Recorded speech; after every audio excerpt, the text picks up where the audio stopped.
when you misinterpret those passages and pull them out of context and you prop up this doctrine of theology that says basically God hates some babies before they're ever born for no apparent reason because they haven't done anything bad yet. So he can't hate them because he can't reject them and hate them because of the bad sinful things they do because it's before they did anything bad, according to that text, the way they're reading it.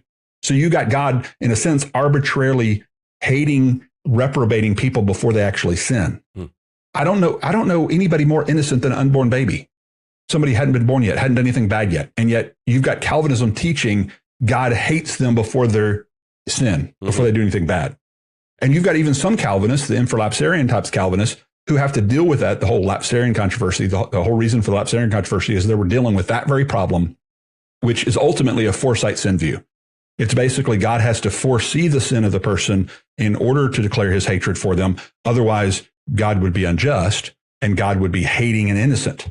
And so you've got the superlapsarians who are saying, yeah, I just deal with it as God, who are you to question God kind of theology. And the infralapsarians are going, no.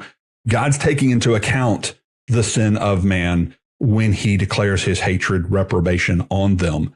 And you're going, okay, how is that a consistent hermeneutic?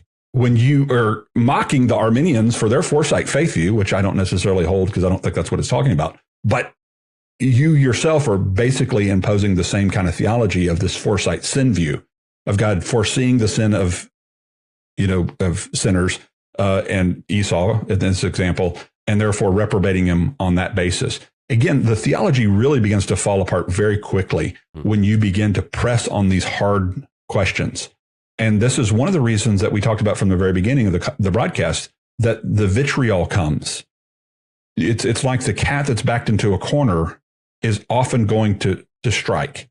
And when you, like I have on a consistent basis, continued to back Calvinism into its corner and press on the logical inconsistencies, not that Leighton's come up with, for goodness sake, I'm not smart enough, but that I have read from the best of the best scholars throughout church history as to reasons why they rejected Calvinism, the exegetical reasons being the leading ones, but also the logical implications and the problems that their system creates that the Bible just doesn't afford. And you begin to press those issues over and over and over again, like I do on my broadcast.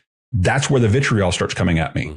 Because even though I can be as nice as I can possibly be and be as kind as I possibly can be and try to represent them as best I can by reading their own scholars for them and all the things that I strive to do, to be fair, if you continue to press the logical inconsistencies of a theology, you're going to get the backlash. And that's sometimes what I experience. And